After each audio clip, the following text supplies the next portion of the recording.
Era um sonho dantesco, o trombadilho, que das luzenas avermelha o brilho, em sangue a se banhar. Tinir de ferros, estalar de açoite, legião de homens negros como a noite, horrendos a dançar. Negras mulheres, suspendendo as tetas, magras crianças, cujas bocas pretas rega o sangue das mães. Outras moças, mas nuas e espantadas, no turbilhão do espectro arrastadas, em ânsia e mágoas vãs.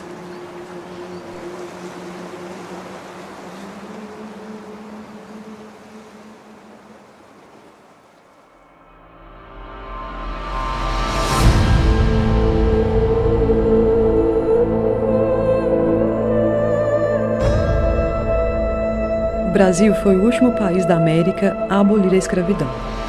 Alimentou e manteve por mais de 300 anos o sistema escravagista, que contribuiu para que muitas comunidades e nações africanas fossem dizimadas com o tráfico transatlântico negreiro. No início do século XVI, com o plantio crescente da cana-de-açúcar, o uso da mão de obra escrava indígena era massiva. Porém, a mortalidade por meio das doenças derivadas do contato desses povos com os invasores portugueses fez com que esse tipo de mão de obra escrava não fosse tão mais rentável, como o novo sistema escravocrata que estava por vir, a escravidão de africanos no Brasil. Bom, a escravidão de africanos, ela não começa, obviamente, com o transporte forçado, essa diáspora forçada de africanos para o território brasileiro, território americano, especialmente o brasileiro, que foi um território que recebeu bastante pessoas que foram escravizadas, né? Ela começa em Portugal. Portugal já leva africanos, antes de 1500 já leva africanos para Portugal, que vão ser escravizados por lá, mas depois, com a descoberta do Brasil, com a chegada dos portugueses ao Brasil, a atividade agrária exigindo braços, não pôde capturar índios, porque os índios conheciam muito bem o território e fugiam com muito mais rapidez e facilidade, né? E muitas vezes também os índios, não estando imunes à doença, adoeciam e morriam com muito mais facilidade também, né? Então aí, isso acaba se tornando então uma grande empresa. O fato do açúcar se tornar uma grande empresa, precisar de mão de obra barata, acabou fazendo da escravidão, do tráfico negreiro, do tráfico de escravos, um negócio extremamente rentável. Então a escravidão, ela entra, o escravo ele entra como uma mercadoria, né? O africano entra como uma mercadoria num sistema capitalista do século XVI. Esse sistema vai amadurecendo com o tempo e vai aperfeiçoando as formas de captura, de manutenção desse plantel de escravos, né? De pessoas escravizadas, e vai entrando na conta, digamos assim, na contabilidade da fazenda, da sesmaria, e vai entrando também, obviamente vai ser também objeto de fiscalização, de imposto, né? E de contratos de compra e venda. Com quase 1000 escravos, o vínculo da Jaguara se tornou forte mercador de mão de obra escrava, seguindo a ideologia dos grandes senhores de fazenda. A Fazenda Jaguara foi um grande empório rural situado às margens do Rio das Velhas. Ela é composta pela casa-sede, as ruínas da capela de Nossa Senhora da Conceição, a casinha que era a antiga hospedaria, a casa da junta, a serraria e o engenho de serra e moinhos. Os edifícios se organizam em função da proximidade com o Rio das Velhas. Outras diversas edificações arruinaram-se ou foram demolidas, como, por exemplo, a casa de empregados, as senzalas, o armazém, o paiol, os engenhos e o rancho de tropas. A fazenda consta seus primeiros registros históricos datados do início do século XVIII, quando as terras foram adquiridas pelo capitão-mor João Ferreira dos Santos. Entre os anos de 1745 a 1754, a propriedade foi adquirida pelo capitão-mor Francisco da Cunha Macedo e logo mais tarde pelo coronel Antônio de Abreu Guimarães, que foi o construtor da capela hoje arruinada. Em 1787, foi decretado o Vínculo da Jaguara, firmado com a coroa portuguesa. Até 1850 no Brasil, toda a terra pertencia ao rei, né? Então você não tinha fazendas enquanto propriedades, as fazendas não eram propriedades. Na verdade você recebia um título de sesmaria, ou um título de data, ou o direito a explorar uma mina de ouro, uma mina de salitre. Então quando determinada sesmaria era objeto de um legado pio, então ela passava a ser vinculada ao erário real. Então é daí que vem a expressão vínculo, né? Então era de atar mesmo, de juntar. Então toda a produção, já que a propriedade da terra ainda era do rei, não tinha sido transmitida, mas a produção do que se tinha ali, ou seja, tudo que tinha sobre a terra, plantação, maquinário, casa, escravos, tudo isso passava a ser do rei como um legado. E aí a partir desse momento, obviamente, quem recebesse esse legado, fosse a capitania, fosse o rei, você colocava lá um administrador, fosse igreja, fosse a província, você colocava um administrador que ia administrar tudo aquilo que estava sobre a terra, porque volta a dizer, a terra era do rei, mas aquilo que estava sobre a terra não era do rei, administrava aquilo em nome do rei. Então, todo lucro, todo o dinheiro, toda a produção, toda a riqueza gerada ali ia para os cofres do rei.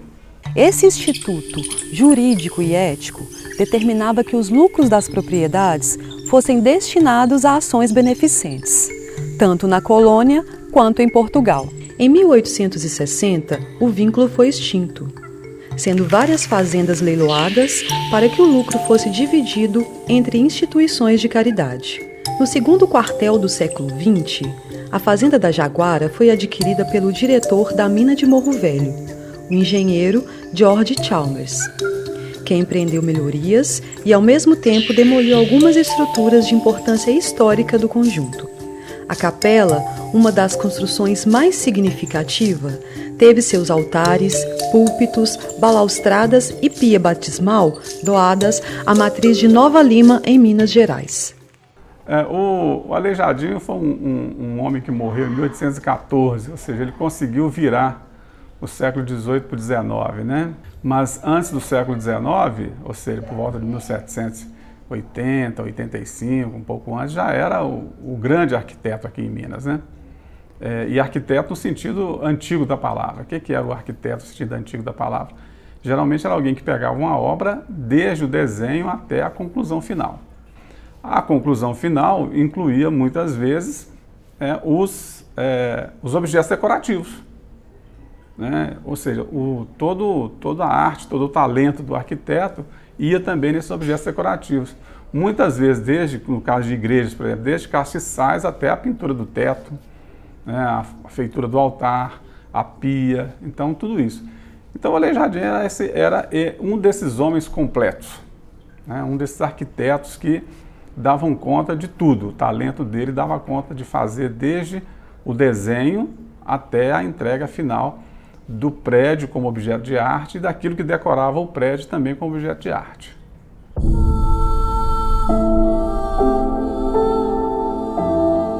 Caminhando pelos escombros e os antigos casarões da administração do vínculo, é fácil nos transportarmos ao passado, no tempo em que povos africanos, na condição de escravos, povoaram o Vale do Mocambo, aquilombando-se depois de suas alforrias ou ainda na condição de escravos fugitivos. É curioso e surpreendente analisarmos o fato de que nessas terras habitaram como escravizados e alforriados negros de aproximadamente 6 nações africanas. E isso se torna importante porque é exatamente dessas nações que descende a grande maioria da população mais tradicional de mocambeiro. Ao debruçarmos sobre tão importante identidade perdida no tempo e nos documentos, conseguimos encontrar respostas para os comportamentos, culturas e crenças locais, que se igualam a todo o território brasileiro onde houve presença massiva de pessoas escravizadas. Os documentos que constam nos trazem a informação da localização do primeiro cemitério dessas terras, que ficou esquecido depois de muitos anos. Pelos documentos, constatamos que esse cemitério está localizado no solo da igreja e segue as recomendações canônicas da época, de maneira que dentro da igreja eram permitidos sepultamentos somente de pessoas brancas, e no adro, que é exatamente a área externa, à frente à igreja, seriam sepultados os escravos. Desse momento surge a reflexão de todo o movimento escravagista, nos seus piores moldes, vislumbrando todo o sofrimento, por meio dos castigos, troncos, limitações e segregação que esse povo viveu nas terras de Mocambeiro. Dentre algumas formas de preservação, temos em Matozinhos o primeiro museu, o Museu Ojuaie, Associação de Promoção Social e Preservação do Patrimônio Histórico, Material e Imaterial.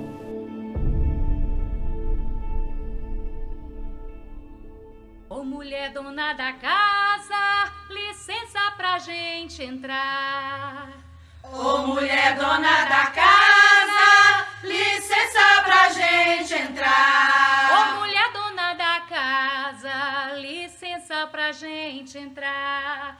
Ô mulher dona da casa, licença pra gente entrar.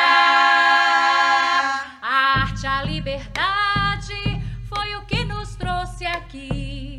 A arte, a liberdade foi o que nos trouxe aqui.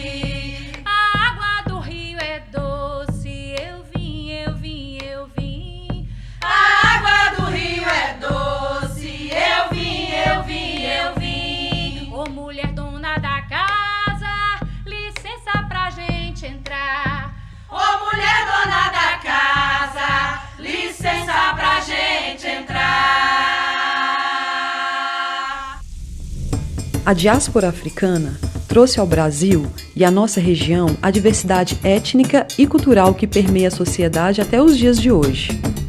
Os legados deixados pelos povos escravizados em nosso país estruturaram a identidade brasileira.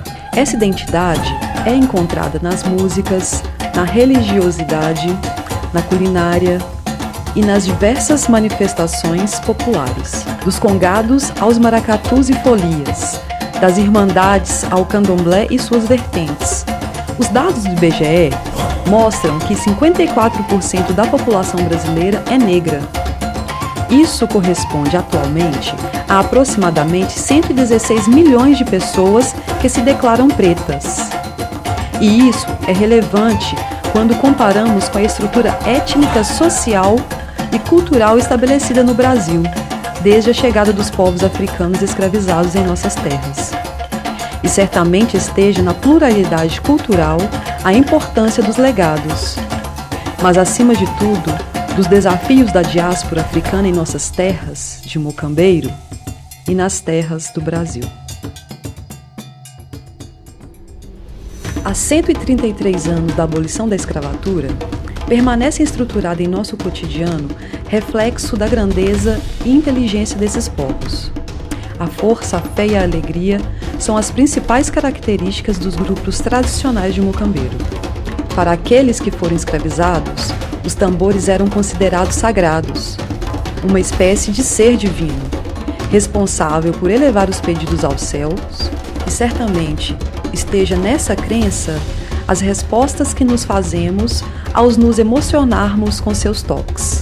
Em alegres versos, rimados e estrofes pausadas e melancólicas, os contos vão se costurando. Assim, ao escutarmos entoados, revivemos as tristezas, alegrias, lutas e vitórias de um povo que absolutamente não se resume às agruras do que viveu, mas, acima de tudo, são todos eles resultado da maior riqueza que podemos ter, a resiliência.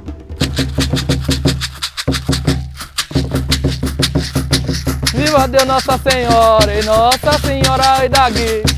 Viva Deus Nossa Senhora e Nossa Senhora oi daqui. Jesus Cristo Nossa Senhora ele já acabou com a pandemia. Jesus Cristo Nossa Senhora ele já acabou com essa pandemia.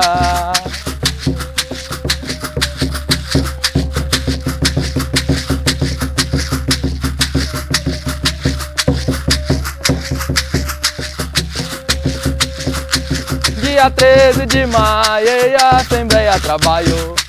Dia 13 de maio, e a Assembleia trabalhou. E o negro era cativo, esses negros virou senhor. Esses negros era cativo, esses negros virou senhor. Eu faço parte da guarda. Meus familiares começou com a festa de Nossa Senhora do Rosário. Em 1917, dia 23 de agosto de 1917, foi formada a festa de Nossa Senhora do Rosário em Mocambeiro. E a festa hoje faz, agora em agosto, se estivesse a festa, se não fosse a epidemia, faria 104 anos. Né? É uma festa que se acontece todo mês de agosto. Nós temos os ensaios, que fazem os ensaios, que começa no princípio de maio e vai até julho. Né? E em princípio no terceiro semana de agosto vem se fazendo a festa da gente. É uma festa antiga, é uma festa da região nossa que atrai vários turistas, várias pessoas, romeiros, né? Representamos Mocambeiro, Matozinhos, né? Na cultura, né? Nessa riqueza que temos aí. É uma coisa que tem que prevalecer e as crianças hoje, nós temos mais ou menos 150 pessoas inscritas na festa. Também temos aí o candombe, né? Que faz parte junto com a guarda, né?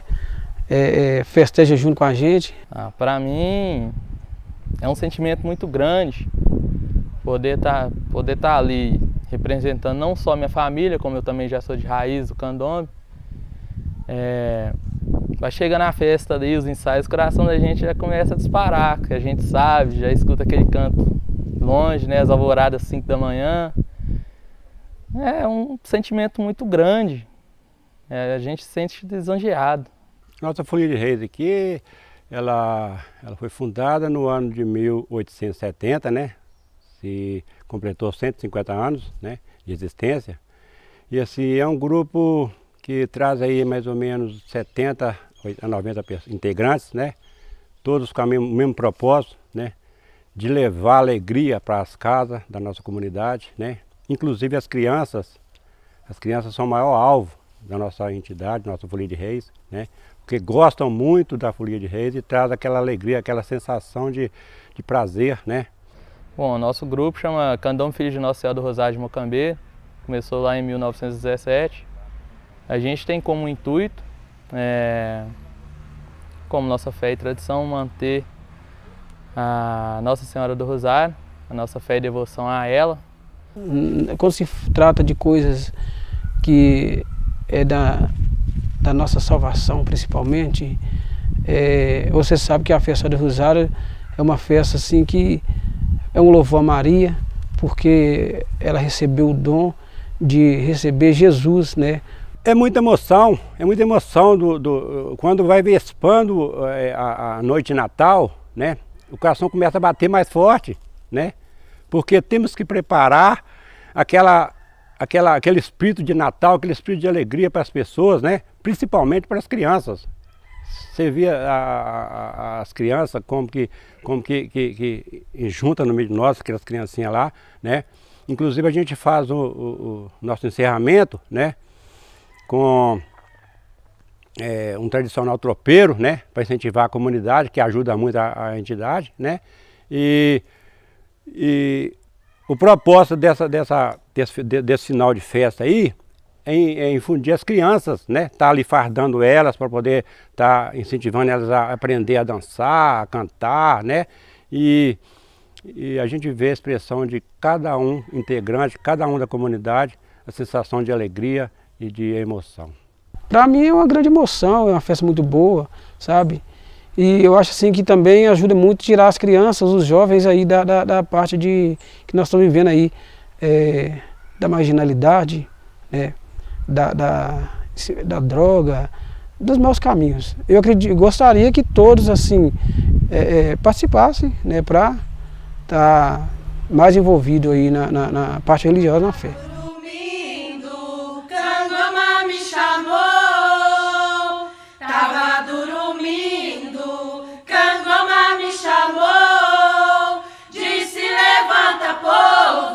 Cativeiro já acabou, disse levanta povo. Olá, nós somos as Melíades Somos um grupo de mulheres que nasceu aqui em Matozinhos em 2018. E assim como o nome já sugere, nós somos mulheres belicosas, né? As Melíades eram ninfas na mitologia grega e elas eram responsáveis para fazer as armas que eram usadas nas guerras.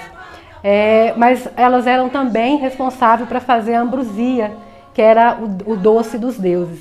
Então nós somos mulheres, por um lado, belicosas, né? Somos mulheres que realmente lutamos pelo aquilo que a gente acredita, que a gente ama, que a gente vê como sendo um aspecto de justiça, mas somos também aquelas mulheres que produzem o doce, que produzem a ambrosia, que produzem a leveza, e é assim que somos, né? E nós temos, de fato, esse grande desejo de transformar a nós mesmas e as realidades no nosso entorno através da arte, através da beleza, através de tudo aquilo que encanta e que movimenta o nosso coração.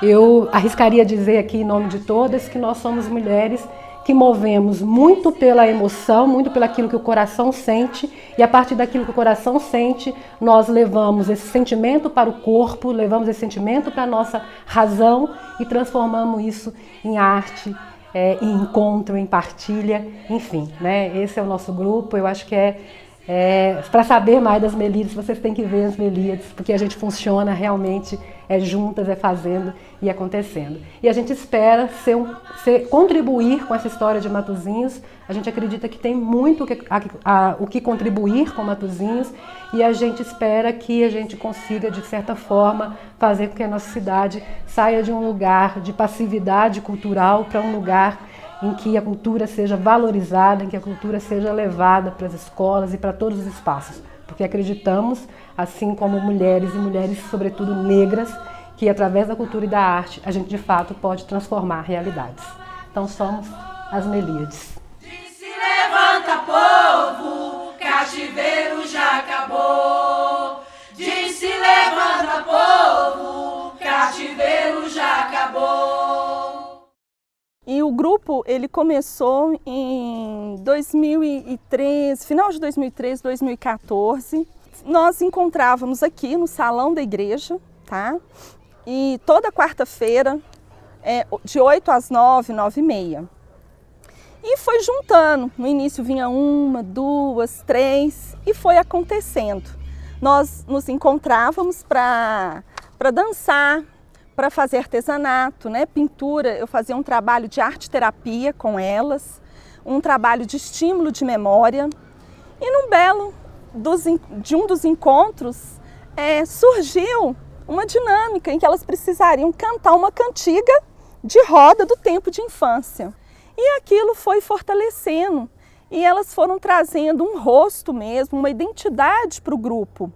Como eu, na época, eu era fã e ainda sou das meninas de Sinhá, não sei, né, se vocês já ouviram falar, e sempre fui muito assim, apaixonada pela cultura popular, aí começou Meninas de Mocambeiro o nome, então foi pegando. Então nós começamos a nos apresentar e precisava desse nome, e aí foi Meninas de Mocambeiro, inspiradas nas meninas de Sinhá.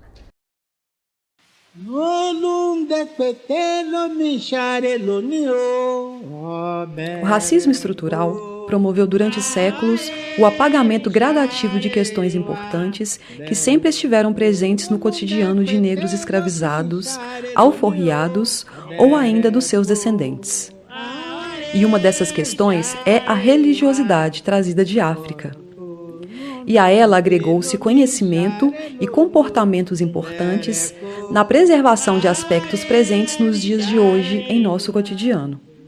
Embora sobre forte perseguição social e política, os terreiros de candomblé tiveram papel relevante quanto à manutenção das línguas primárias, bem como os costumes desses povos ainda em África. E se a sociedade se beneficiou dos seus legados, igualmente teve que compreender a pluralidade também nas formas que os povos de terreiros vivem a sua fé. Èṣù ọ̀tá òrìṣà, òṣètúrà ní orúkọ bàbá mọ́, alágógó ẹja ní orúkọ ìyàwó pẹ́. Èṣù ọ̀dàrà, òmùkùnrin ìdòlòfin, ó lè sọ́nṣọ́ sí orí ẹsẹ̀ ẹlẹ́sẹ̀. Kọjẹ́kọjẹ́ kí ẹni jẹ́ mi, akilo laimuti esukoro asantu se osi laini tiju esu apata somo lomo lenu ofiokuta de poyo logemorun aun lalakalu pa wara tukama sesa esu masemi omo elo mirani sio la doe Ago é Sami, Ago Babami, Ago Yami, Ago Lissami, Ago. Eu começo pedindo licença aos meus ancestrais para falar da nossa religião, para falar daquilo que é a nossa riqueza. E eu não tenho dúvida quando eu falo que o candomblé é, na atualidade, o maior símbolo de resistência e de resiliência de um povo que sofreu as agrulhas da escravidão e pela fé se reuniu, se uniu e manteve até os dias de hoje, depois de mais de 300 anos, todas as questões de África, a fé, a religiosidade, a culinária, a dança, os ritmos e os mistérios. O candomblé, antes da sua constituição, era conhecido como batucajé, ou ainda como batuque, ou os famosos calunduns. E ele foi se constituindo o candomblé ainda no século XVIII, como uma premissa de uma imitação mesmo de um quilombo, né? Então, cada terreiro de candomblé, até nos dias de hoje, ele é basicamente um quilombo. Então, ali ele tem um sentido primário de ser o Ebé Axé, a família de Axé, a família, né, também, por que não a família social, onde as questões principais de preservação da cultura, da fé e dos legados da diáspora africana são preservados de forma muito afíncua. Então nós preservamos a língua iorubá, nós preservamos os cantos, a forma de dançar, a forma de comer e o que cozinhar. Hoje sou babalorixá do Ilê Axé Alaquetu Xanguará Bonã, que descende da linhagem de Ilê Alacá Cambiodé, de meu pai carnal, Benedito Martins, e descendemos também do Ilê Axé Uauminirê, em Salvador, da Yalorixá Diana de Oxum. Em nossos terreiros, nos nossos contos, nos nossos ajôs, a gente sempre fala que o negro ele foi trazido de África para o Brasil porque os brancos acreditavam que nós não tínhamos alma, que nós não tínhamos Deus. E o candomblé é a síntese desse Deus que nós sempre acreditamos, desse Deus que nos preenchia quando estávamos em África. Obviamente, de maneira diferente, mas foi a maneira que nós, a partir dos despedaços que a escravidão nos fez, nos refazemos dentro dessa fé, dentro dessa crença, preservando uma tradição que se arrasta há mais de 5.000 anos. Karibuni ndugu zangu mjisikie nyumbani. Haleluya, karibuni jamani. Jisikie nyumbani. Jisikie furaha. Malaika walinde mkae kwetu salama. Jisikie nyumbani. Malaika walinde mkae kwetu salama. Karibuni wageni wetu mjisikie nyumbani. Haleluya, karibuni jamani. Mjisikie furaha. Mungu yuko pande zote, msiogope chochote. Jisikie nyumbani. Malaika walinde mkae kwetu salama. Jisikie nyumbani. Malaika walinde mkae kwetu salama.